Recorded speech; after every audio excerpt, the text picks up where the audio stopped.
The morning she found the surveyor's stakes in her kitchen garden, Marian did not go to the house to complain. She pulled one stake free, turned it in her fingers, read the ribbon tied to it, the Duke of Ashmore's personal cipher, stamped in wax, and drove it back into the earth with the heel of her boot. Then she went inside, washed her hands, and began the quarterly accounts, because the quarterly accounts were due, and because there were exactly 31 days before the November audit that would determine whether the Dower Cottage's lease converted to a permanent endowment or reverted, in full, to the Ashmore estate. She did not yet know what the surveyor's stakes would cost her. Had she known, she would have pulled them all the same. The cottage had been her domain for 3 years. The Duke of Ashmore, her husband by contract and by law and by almost nothing else, had installed her there the week after the wedding and departed for his principal seat 4 counties away, where a woman named Sylvie Renault occupied the east wing with a retinue of 12 and the run of the formal gardens. Marian had received a banker's draft for household maintenance and a letter of 3 sentences. The letter informed her that the estate manager would call on quarter days, that she was not to increase the household staff beyond 6, and that he trusted she would conduct herself with the discretion appropriate to her situation. She had read the letter twice, filed it, and gone to inspect the kitchen garden, which was a ruin. Now the kitchen garden fed 14 people, produced a surplus sold at market in the village of Cerney Cross, and had been written up anonymously in the proceedings of the County Horticultural Society. The accounts were in order because Marian kept them in order. The roof was sound because she had identified the weak timber herself and hired Potts the carpenter before the autumn rains. The still room yielded remedies she dispensed to the village without charge, which was perhaps why the village constable had shown a certain quiet friendliness when the matter of the stolen drainage tiles arose, and why Mrs. Hatch, who kept the inn, had sent her 4 pullets at Michaelmas with no note attached, as though a gift required no explanation between neighbors who understood each other. She was, in other words, invisible in precisely the way she had designed to be, unremarkable enough that no one thought to check whether she was flourishing. It was Potts who brought the real news, 3 days after the surveyor's stakes, arriving at the kitchen door with a look he usually reserved for a structural failure he'd known about for weeks, but hoped would resolve itself. He held his hat in both hands. The Duke, he said, was coming. The Duke was expected at the main house, Ashmore Park, a mile and a half up the hill, within a fortnight. Something had gone wrong, he'd heard, between His Grace and the woman in the East Wing. He didn't know the particulars, only that the housekeeper at the park had taken on extra staff, the East Wing had been shut and the shutters drawn, and there was to be a full review of estate accounts from every holding. Every holding, he repeated, meeting her eyes, meaning this one. Marian set down her pen. In 31 days, the November audit. In a fortnight, the Duke. She thanked Potts, gave him the list of things she needed from the timber merchant, and spent the evening at the desk with 3 years of ledgers arranged before her in order. They were impeccable. She knew they were impeccable. She had made them impeccable not from fear, but from habit, from the deep satisfaction of a thing correctly done. What she did not know, as she ran her finger down column after column of figures balanced to the penny, was that someone else had been in the accounts before her. Someone who had access to the estate's central register, and who had been making small adjustments, not to her books, which they could not touch, but to the estate's record of what her books contained. A discrepancy of a quarter's worth of income vanished from the estate copy as though she had never submitted it.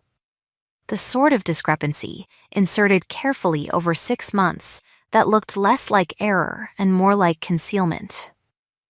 She did not know this yet. The audience at this moment knows what she does not, that the trap was already sprung, and she was only now walking toward it. Her name was Marian Castley, that had been, Marian Vane, that was by marriage, and she was 26. Her father had been a land surveyor, which was, she sometimes thought, the quiet irony at the bottom of the whole arrangement, and had left her 3 things when he died: his eye for a falsified measurement, his contempt for anyone who confused the price of a thing with its value, and an introduction, through a mutual solicitor, to the Duke of Ashmore's man of business. The Duke had wanted a quiet wife. She had wanted security and something useful to do. The contract had been explicit, businesslike, and signed by both parties in the presence of 2 witnesses. No one had spoken the word love. It had not, she had told herself, needed to enter the discussion. She no longer told herself that, but she kept the fact of it very still, in the way she kept other facts she did not intend to examine in daylight. The Duke arrived on a Thursday, 2 days earlier than the servants had predicted, and Marian learned of it the way she learned most things, by being in the kitchen garden when the carriage went past on the upper road, and by reading the crest on the door without appearing to look up from the asparagus bed she was edging. 4 horses. No outriders. No second carriage. He had come with considerably less ceremony than his station warranted, which meant he had come in a private temper rather than an official one, and private tempers were, in her experience, both more honest and more dangerous than public ones. He sent a note the following morning, formal, brief, and requesting that she attend him at Ashmore Park at 2 o'clock in the afternoon on the matter of the estate audit. He signed it Ashmore, without salutation. She sent back 3 lines. She would attend him at 2 o'clock. She would bring the Dower Cottage accounts for the full period of her tenancy. She remained his obedient servant. She signed it Marian Vane, without address. Her ally in this, as in most practical matters, was Mrs. Barrow, who had been housekeeper at the cottage since before Marian's arrival, and who had initially regarded the new Duchess with the skepticism owed to any young woman who appeared to know nothing of running a house. Mrs. Barrow had revised this view on the day Marian identified, from the smell of the cellars, that the drainage tiles were not simply old but actively failing, and said so in plain terms to the man who had installed them, who was Mrs. Barrow's nephew. After that, Mrs. Barrow had transferred to Marian the sort of allegiance that an old soldier grants a new officer who turns out to know which end of a rifle works. She was waiting at the door when Marian came downstairs at 1:45, dressed for the visit with the accounts under her arm. "You'll want to know, Mrs." Barrow said, "that the woman is gone. Miss Renault. Removed to London, they say, with her furniture. There was a settlement paid." She paused. "Paid from the Ashmore personal holdings, not the estate account. I thought you'd want to know that too." Marian did not let her face report what she did with this information. "Thank you, Mrs. Barrow. There's also the matter of Mr. Farrow. That was the estate manager. He visited on quarter days, reviewed what she gave him to review, and departed. He had a soft voice, a smile of great regularity, and hands that never stilled, always moving, adjusting, resettling, as if he were perpetually arranging something just out of sight. What matter? He was at the park yesterday evening. For some time." Mrs. Barrow said it with the careful neutrality of a woman who has formed a strong opinion and is choosing to deliver only the facts. "I thought you'd want to know that as well." Marian thought about this all the way up the hill. Ashmore Park was a house that had been designed to make a person feel the appropriate scale of themselves. The drive was 3/4 of a mile and lined with beeches that had no interest in what passed beneath them, and the steps were 12 in number and unnecessarily wide. She climbed them at a pace she considered reasonable, was shown into a library she had never entered before, and waited. The room smelled of beeswax and old leather and something colder beneath. the particular cold of a house that had been closed and recently and incompletely reopened, as though it had not had time yet to decide whether it was welcoming anyone. The Duke of Ashmore came in without announcement, which she supposed was his prerogative in his own library, and she turned from the window where she had been studying the kitchen garden below, smaller than hers, she noted, and less well kept, and made a curtsy of the correct depth and no deeper. He was taller than she had remembered. She had seen him twice, at the introduction and at the wedding, both occasions of high formality and considerable distance. In person, in a morning coat that had been ridden in and not changed, he was a different proposition, still heavily built, with the kind of stillness that is not rest, but rather held force. His hair was dark and wanted cutting. His hands, she noticed, were a working man's hands on a duke's wrists, which told her a story about how he spent his time when he was not performing his rank. He looked at her with gray eyes that were doing something she recognized. They were reading her, the same way she was reading him, quietly and without appearing to. Lady Ashmore. He did not come forward to take her hand. Your Grace. She did not go forward either.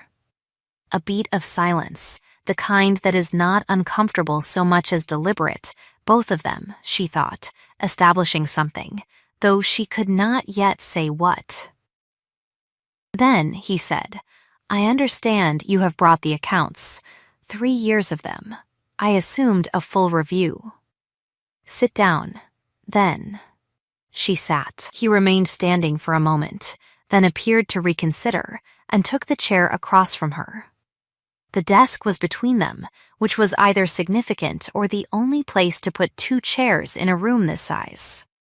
There is a discrepancy, he said, between the figures in your quarterly submissions and the estate register. I know, Marian said. His eyes stilled. Whatever he had expected her to say, that was not it. I noticed it last night, she said, when I was preparing to come today. The estate register shows my 3rd quarter income 2 years ago as absent. I submitted it. I have the duplicate. Would you like to see it? She laid it on the desk between them. He looked at it without touching it for a moment, with the stillness of a man taking a blow without letting his face report it. Then he reached forward and read it in silence. The name on the receiving signature, he said. Pharaoh, the estate manager. Yes, he collected my submission in person that quarter. He was visiting on another matter. I believed he had submitted it with the others. She paused. I also noticed the discrepancy runs across 6 quarters in the estate register, which would suggest this is not a matter of a single misplaced document. Each time, the quarter when Mr. Pharaoh made his collection visit in person rather than receiving my submission by post. The Duke's expression was not anger. Anger, she thought, would have been easier. What was in his face was something colder and more controlled, the anger of a man who has been made a fool by someone he trusted and who is now doing rapid, precise arithmetic about how deeply the damage runs. His left hand rested on the desk, and she watched his fingers very slowly, press flat one by one. How long have you known? He said. Since last night. I had not noticed before, because I never saw the estate register, only my own copies. When your summons came, I checked both for the first time. He did not say he was sorry for doubting her. He said, instead, you have all the duplicates? Every submission for 3 years, with dated receipt signatures, filed in order. They are at the cottage. I did not know whether to bring them all, and did not wish to presume on your time, but they are available at whatever point you require them. He looked at her for a long time. She did not look away. There was a quality to the silence that had changed, though she could not exactly have named when it changed, sometime between the door and the desk. From the silence of two strangers at a negotiation to the silence of two people who have just discovered they are thinking the same thing.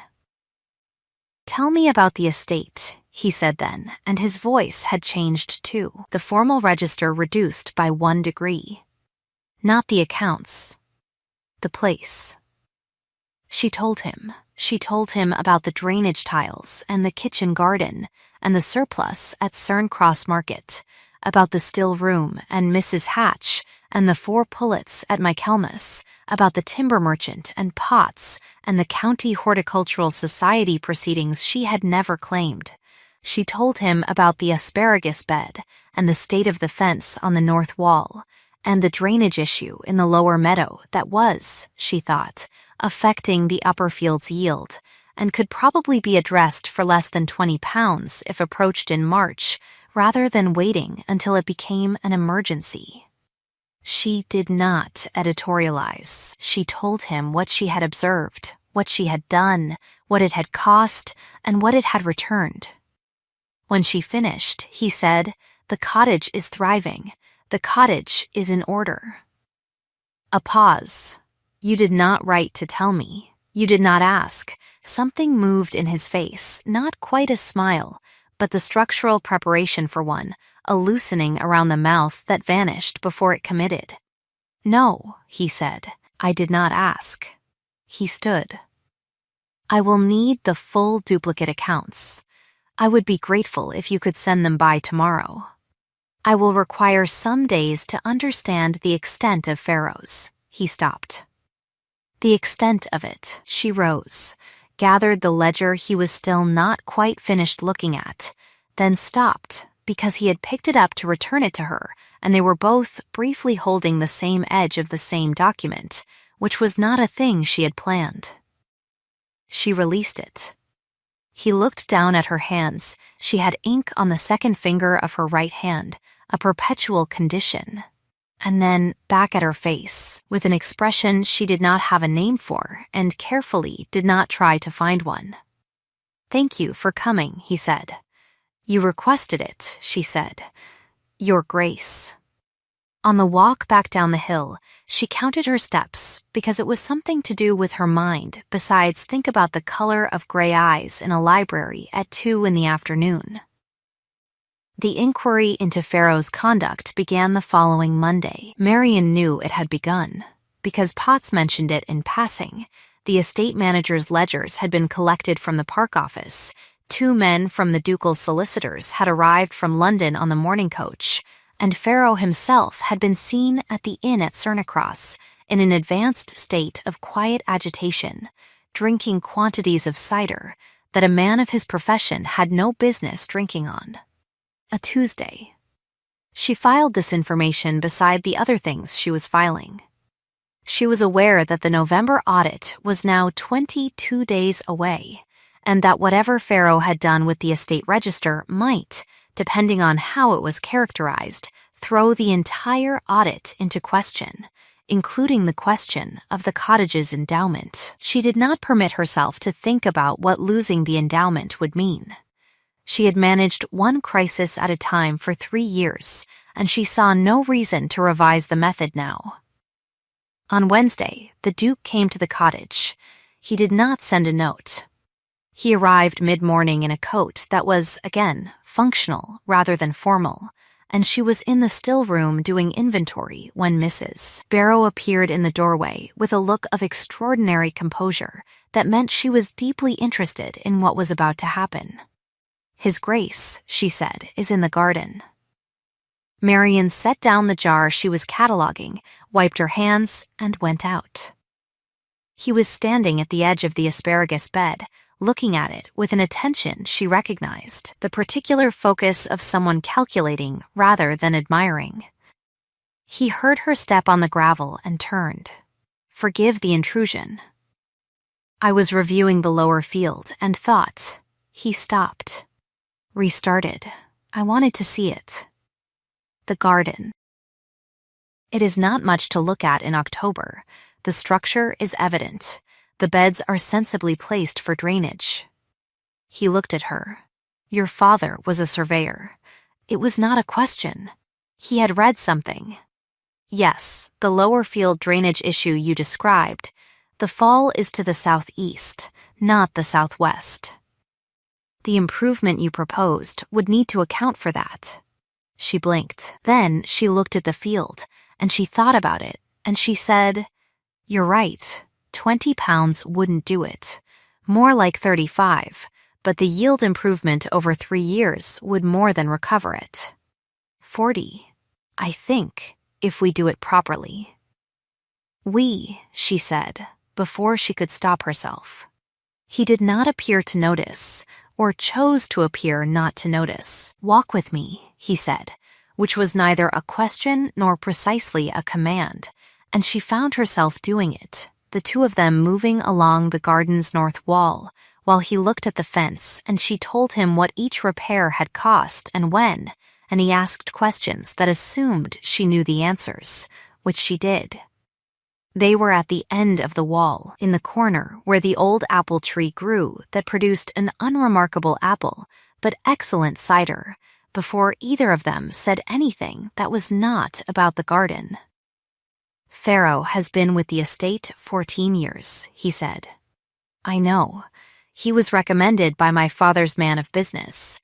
I have never had reason." He stopped.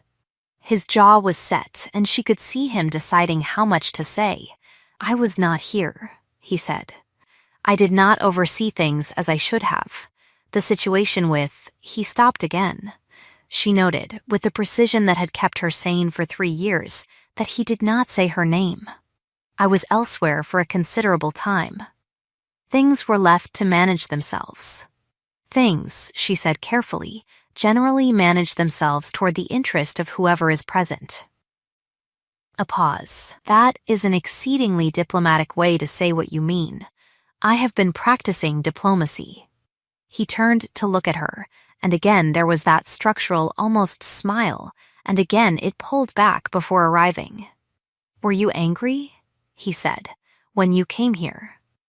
She thought about how to answer this with honesty and without damage. "I was practical. I had made a contract. The terms were clear. I chose to meet my side of them thoroughly, because that is my nature, and because I had nowhere else to be and nothing else to do with my time. That is also a diplomatic answer." "Yes," she said, "but it is true." The apple tree had one late fruit on it, improbably holding on into October. He reached up, not quite without thinking, and pressed it gently with one finger to test it. It held. He left it where it was. She watched his hands, and then made herself stop watching his hands. "There is a thing I need to tell you," he said, "about the Pharaoh matter. Not today. I don't yet have all the documentation I require. But I want you to know there is more to it than the accounts, and I intend to lay it before you when I do." "I will be here," she said. "I know," he said, and then he went, walking back up the hill with the stride of a man who has somewhere to be, and she stood in the corner by the apple tree and looked at the spot where he had been and told herself a number of sensible things about contracts and practical arrangements and the importance of not mistaking professional competence for anything warmer, and believed approximately none of them. The soft blow arrived on a Friday, 10 days before the November audit, delivered so gently she almost missed it. She was at the inn in Cerney Cross to collect a package from the mail coach when she heard Pharaoh's voice from the back room. Not raised. Never raised. That was his gift.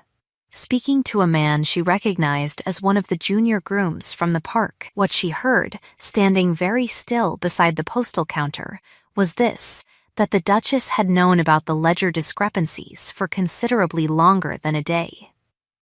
That there was evidence she had benefited from them, a direction of the surplus income. She would find the trail if she looked. That the audit would prove it. That whoever thought the cottage was a success had not, perhaps, considered how a success might be manufactured. The groom said nothing useful in response, but grooms rarely needed to. What mattered was who he would speak to next. Marian collected her package and walked home in the cold with her hands perfectly steady, which took some effort because she was, in fact, afraid. Not the hot fear of injustice, but the cold, precise fear of a person who knows they are looking at an adversary who has been thinking longer than they have. She spent 2 days reconstructing what Pharaoh must have done.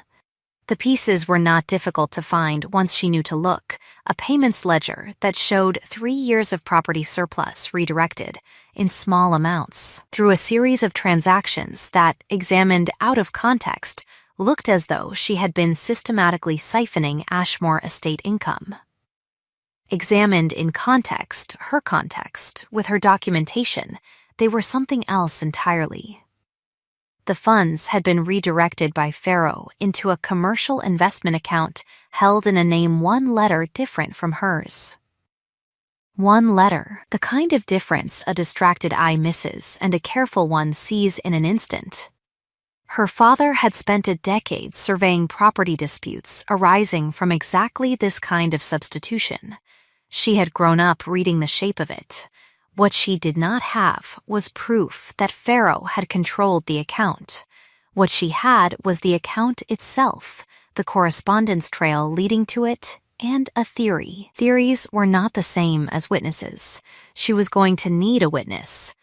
The note she sent the Duke on the Sunday was longer than her previous ones, and she signed it, for the first time, Marian, without the vein.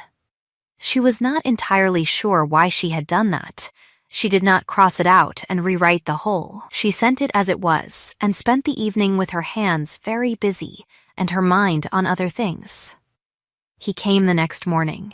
He read the documents she laid before him in complete silence, the kind of silence that has weight and direction, and then he set down the final page with the careful precision of a man who is choosing between several responses and selecting the coldest one. He opened an account in your name, he said. 1 letter different. It would pass a rapid audit. Nothing about our audit will be rapid. He looked up. You knew for 2 days and did not come to me immediately. I needed to understand what I had before I said anything. She paused. I wanted to come to you with something useful, not with a suspicion. He looked at her steadily for a moment. Mrs. Barrow told me, he said, on Saturday, that you had not slept Friday night. She was concerned. Mrs. Barrow, Marian said, is occasionally somewhat liberal with the details of my domestic arrangements. She is devoted to you. He said it simply as an observation. The whole village appears to be devoted to you. They are practical people who know when help is genuine, and you are a practical person. He was quiet for a moment. Is that all you are, Marian? She had not yet sorted out what to do with the fact that he used her name as though it were already habitual. I find it useful to appear so, she said, which was honest and was also a door she was not yet willing to push fully open. And from the look on his face, he knew both things. There is a man, he said, named Ashton, who has handled the personal accounts for the family for 30 years. He has never liked Pharaoh. I did not pay sufficient attention to that. He stood and gathered the documents, and she noticed he handled them the way he had handled her ledger, carefully, as though they were things that mattered. I need 3 more days. I need Pharaoh's own commercial account records, and I need one of the solicitor's men to confirm the signature trail. Do you trust me to have them?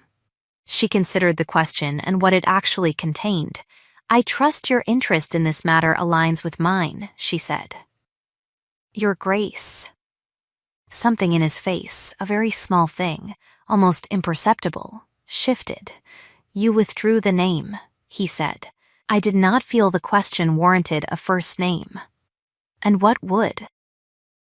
He said, which was not a question she expected, and she did not answer it, and he did not wait for an answer, and there was a moment of something that was almost laughter, and then he was gone.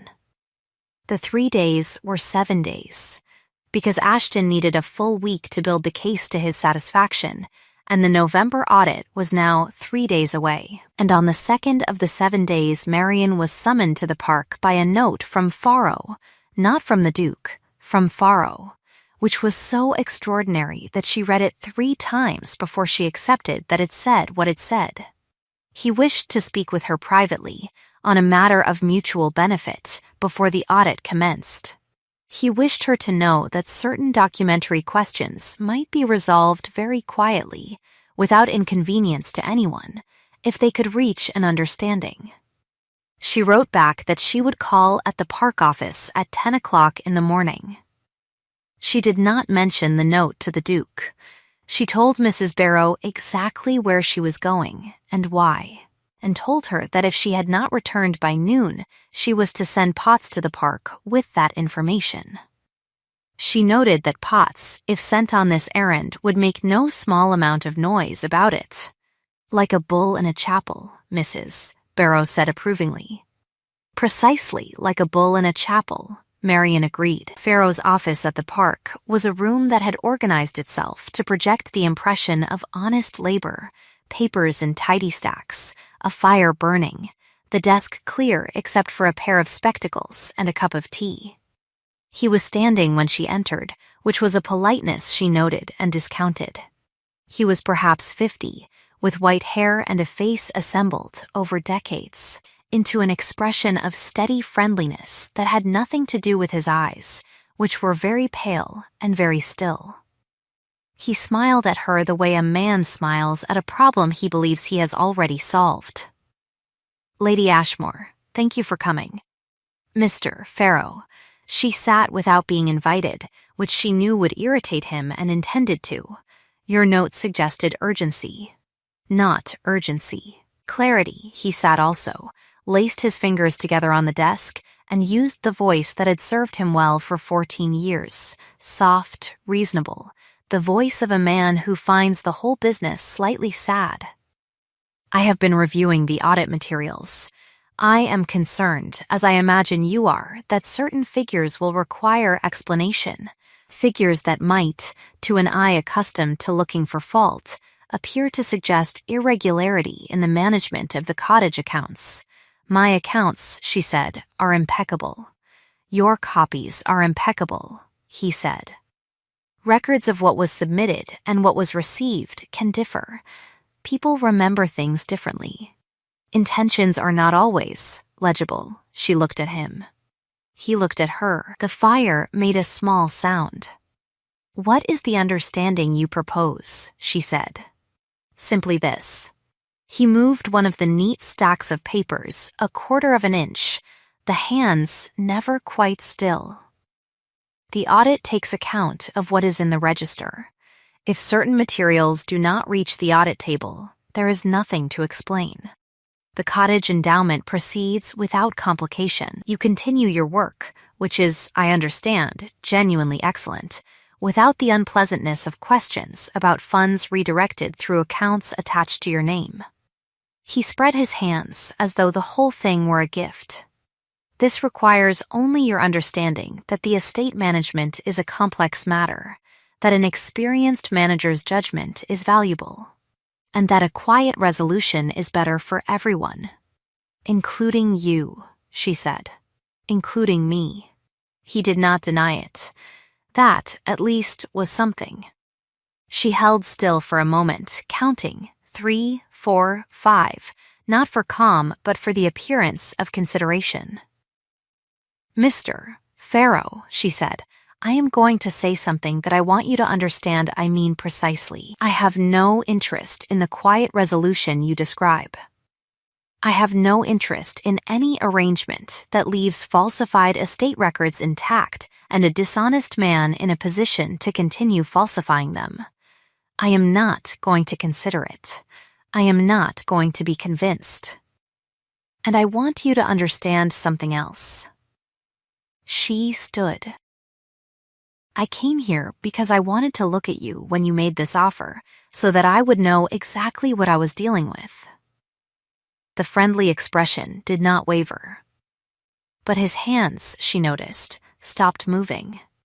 She thanked him for the tea she had not drunk and showed herself out, and walked home without hurrying, and sat in the kitchen garden for a while in the cold, watching the asparagus bed, thinking about the shape of what was coming and whether she was ready for it.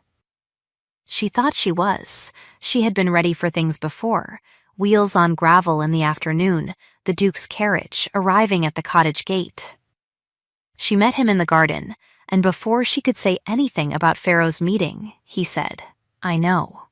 He came to me directly afterward, told me you had suggested the arrangement. She felt the cold of it very precisely. He told you I suggested a quiet resolution. He told me you were concerned about the audit findings. He said you asked him to speak with me on your behalf. The gray eyes gave nothing away. I told him I would discuss it with you. "And now you are here," she said. "Discussing it with me." Yes, she made herself look at him with the same steadiness she brought to falsified measurements and drainage calculations and quarterly accounts in the dark. "I went to him because he sent for me," she said, "and because I wanted to know the shape of the offer before the audit, so I could document that it had been made. I refused it. I have witnesses to my departure time and my return, if that is useful." She paused. "I did not suggest it. I would not suggest it. I think you know that, and I think you came here not because you believed him, but because you wanted to see my face when I told you." A silence. A very long one. A bird, a robin, she thought, very late for the season, began singing somewhere in the apple tree. He did not speak.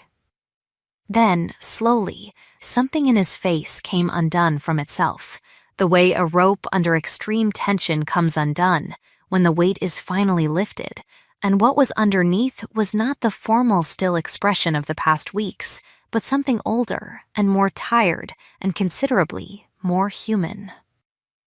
"I am going to tell you a thing," he said, "that I have told no one. I have debated whether to tell you, and I have decided that I have spent too much of this year making unilateral decisions about what to protect people from." He looked at the apple tree, not at her. The matter of Sylvie Renault, the settlement, it was not what it appeared. She was not. She was the sister of a man I owed a debt to, a man who died badly in the war in service to my family, and she had nothing. The East Wing and the establishment were the only way I could provide for her that she would accept without it being called charity. There was never. He stopped. It was not what it appeared. I should have told you. I told myself there was no reason to explain myself to a woman I had met twice.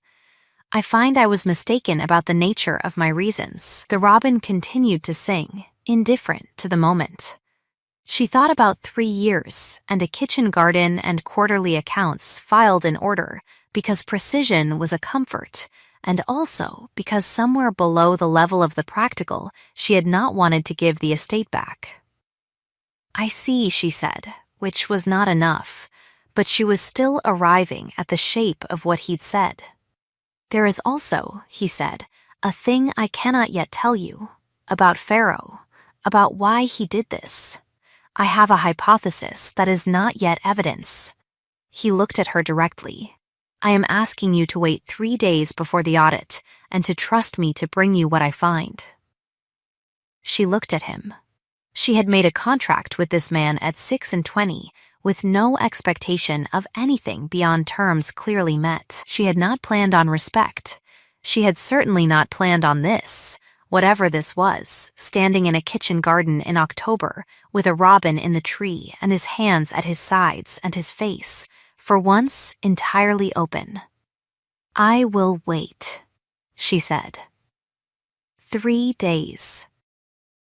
He nodded, picked up a fallen apple, a bad one, soft, no good to anyone, and looked at it and set it down on the wall rather than throwing it away, which told her something about him she suspected she already knew.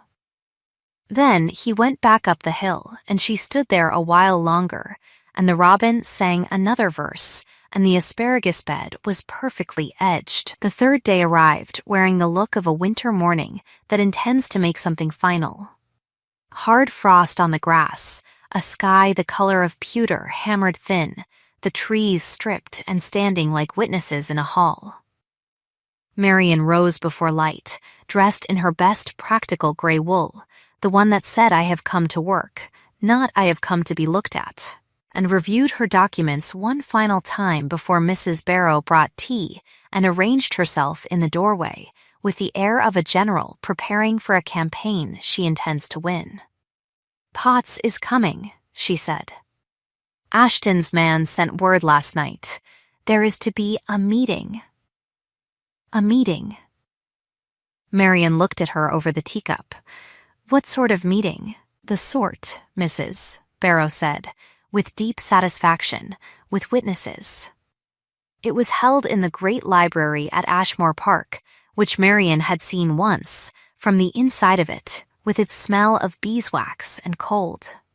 Today it was warm, fires lit in both grates, the long table cleared and set with chairs. When she arrived, at the time indicated in the Duke's note, she found 5 people already present. Ashton himself, a neat, precise man of 60, with the eyes of someone who has spent a lifetime finding what documents conceal, a man she identified as the ducal solicitor from London, Mrs. Hatch from the inn, which was surprising, the village constable, which was less surprising than it would have been a week ago. And, seated in the far corner with his hands finally still, Pharaoh, the Duke was standing when she entered. He did not come forward. He said, "Lady Ashmore, thank you for coming. Please sit wherever you are comfortable." Which was a sentence that meant something specific. She was not the subject of this proceeding. She sat beside Ashton, who gave her a look of professional collegial respect that she filed away as something she had not expected and would think about later. What followed was not a trial. There was no magistrate, no jury, no formal procedure. What it was precise. Ashton laid out the estate register discrepancies without preamble, tracing 6 quarters of adjusted figures in a voice that had the quality of a man reading from a set of numbers that require no drama because they are already damning. Pharaoh said nothing. His hands were flat on his knees. The Duke stood at the window, with his back to the room, which was a choice she recognized. He was removing his face from the equation, so that what happened would happen on its own terms.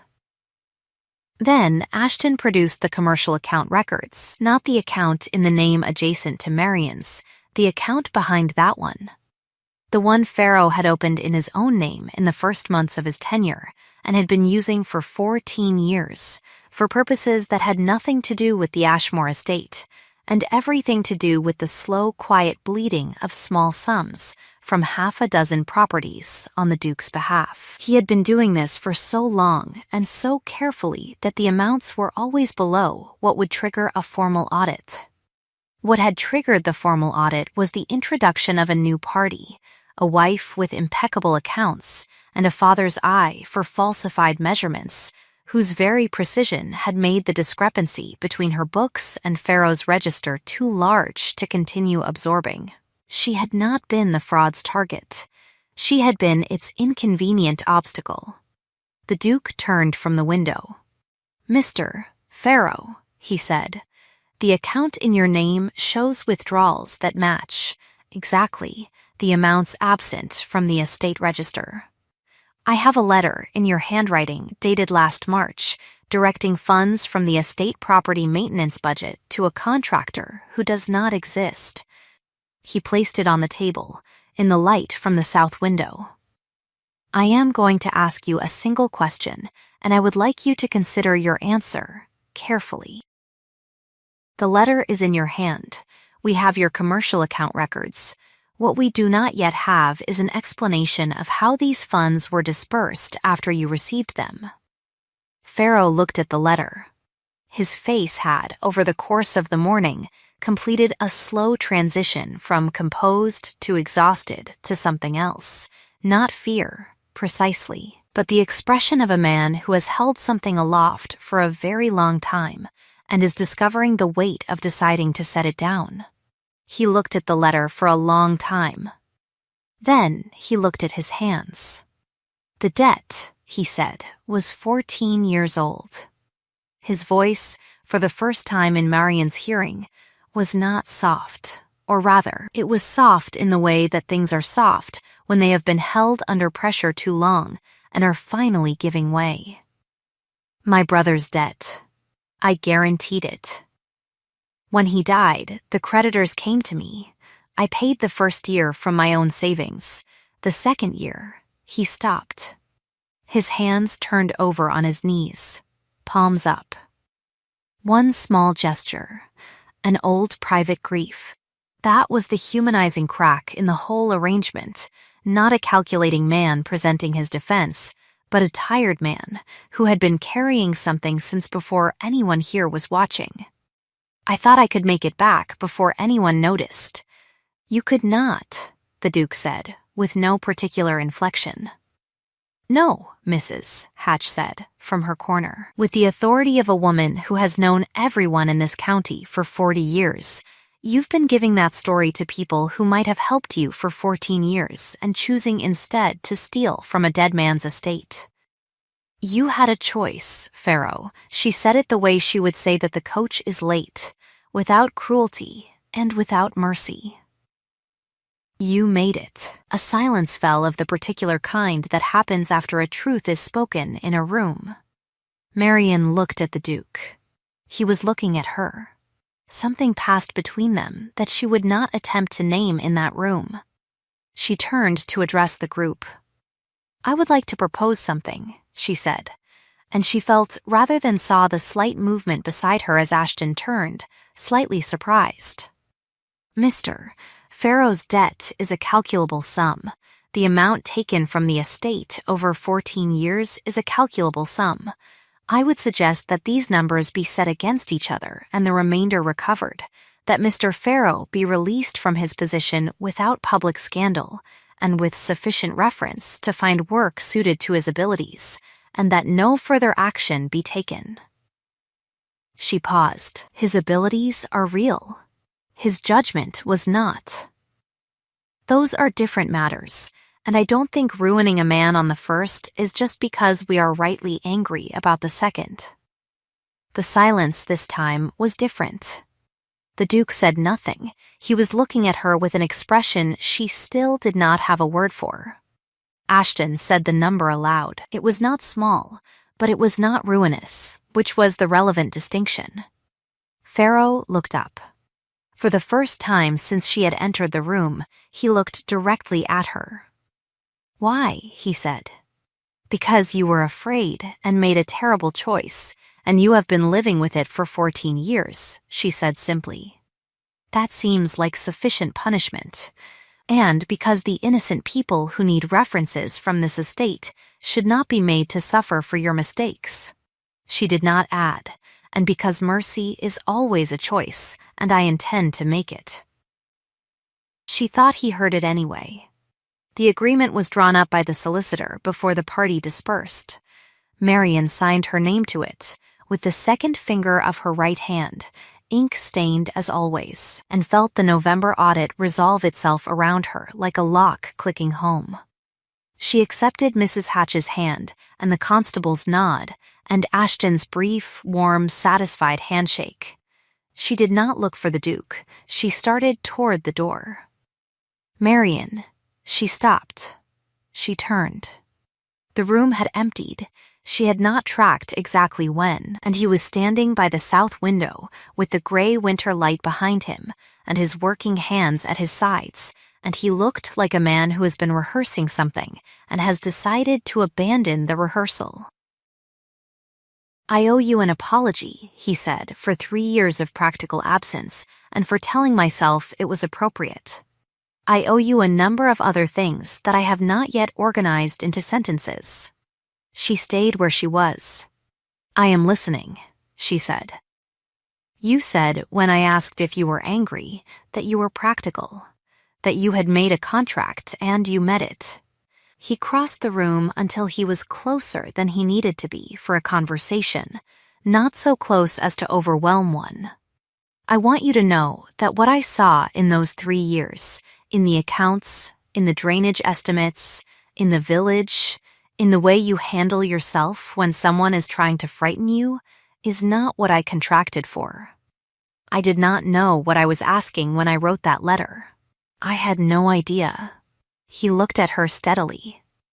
I have been managed by people my whole life. Every agreement, every arrangement, every negotiation. No one has ever simply waited and trusted me to deliver, and then not looked surprised when I did. He looked away briefly, out the south window, and when he looked back, his face was the most unguarded she had ever seen it. "Marry me," he said, again, properly. "Marry me, because you choose it. It is the only reason I will take." She looked at him. She thought about the apple tree and the asparagus bed and the robin singing in October, and the way he had set down the spoiled apple on the wall rather than throwing it away, and his hands, and his first and only joke, which had not happened yet, but she found she was now certain would, and which would be worth waiting for. She thought about a contract that had been the shape of her life for 3 years, and which had turned out to contain, unbeknownst to either party, something it had not been intended to. "You have a very strange way," she said, "of making practical arrangements."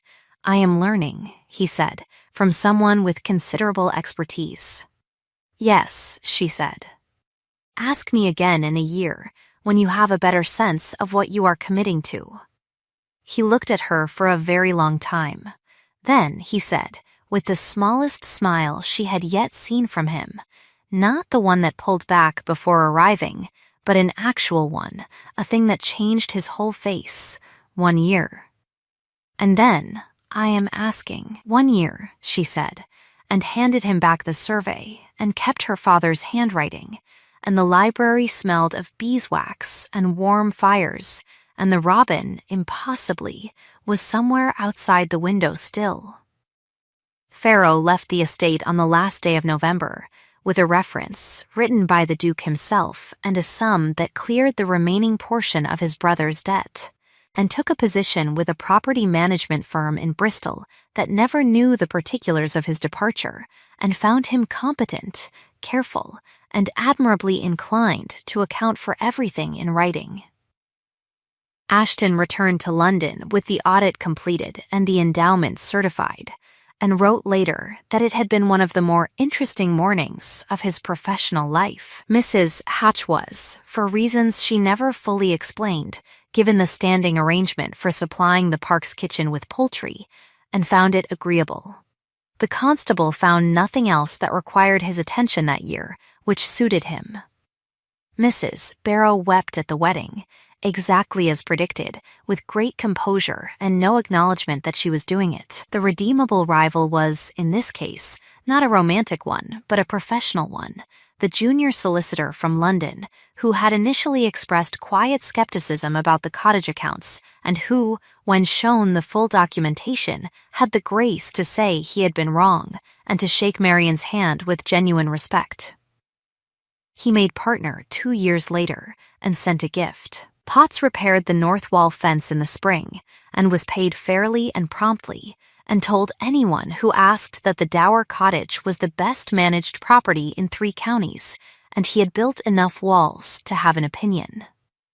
The lower field drainage was addressed in March for £38 and 6 shillings, and the yield improvement was visible by August. The redeemable rival, there was another, was the Duke's cousin, who had expected to inherit the estate management, and who, when the audit cleared and the endowment settled, and it became evident that the new arrangement was permanent, behaved with rather more dignity than might have been expected, and was given a proper stewardship of the northern holdings, which he managed adequately and without incident.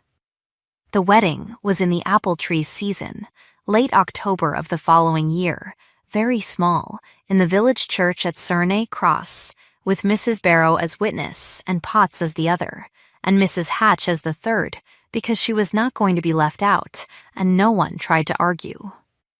The apple tree produced, that year, a better apple than usual. No one claimed credit for it. The endowment held. The kitchen garden held. The asparagus bed was as well edged in the autumn of the year following the wedding as it had been in every autumn before. The accounts were impeccable. They had always been impeccable. Almost a year to the day after the library, Marian was in the kitchen garden in the morning when she heard wheels on the upper road, and she looked up without appearing to, and read the crest on the door, and did not pull up any stakes, but set down her basket and walked to the gate instead. He came down the hill in the early morning light, and when he reached the gate, he handed her a small surveyor's journal she recognized as her father's, a second one, found in the estate archive, not the lost one, but a different one, with drawings of the cottage grounds in autumn and notes in the careful notation, and she held it in both hands and did not say anything for a moment. 1 year, he said. She looked up at him. The light was the particular November light that comes after the last of the leaves, pale and clear and very clean.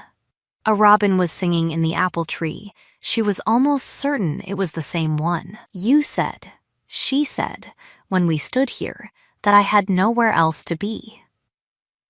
I recall. I have been reconsidering whether that remains accurate. And? He was leaning on the gate with an entirely new expression, the one that contained the joke, the one she had known was coming, the one that changed everything about his face. What is your assessment? She thought about the contract that had become something else, and the kitchen garden that had always been hers, and the robin that kept returning, and her father's handwriting in the journal, and the fact that she had been standing at this gate, in this light, for some time now, and had made no particular effort to be anywhere else. My assessment, she said, is that I have been managing this property for 4 years, and it would be inefficient to leave. Extraordinarily inefficient, he agreed. Yes, she said, meaning many things, and handed him back the journal to carry, because her hands were full of the autumn's last cuttings, and opened the gate and let him in. If this story warmed you, if you found yourself counting the days to the audit, or watching for that first real smile, or hoping the apple tree would do better than its reputation, then you already know the kind of stories we keep here. This is the fire we sit beside, slow burn and patient, where the overlooked are always, eventually, seen. There is a chair here for you, and the kettle is always on. I would love to know, leave it in the comments, the moment you knew where Pharaoh's hands were pointing, or the line that stayed with you longest after the library. If you'd like to keep a place by this fire, we would be glad to have you stay. A subscription is simply the way of telling us the chair is yours. Sleep well, and may the ones who kept your lamp lit always know they did.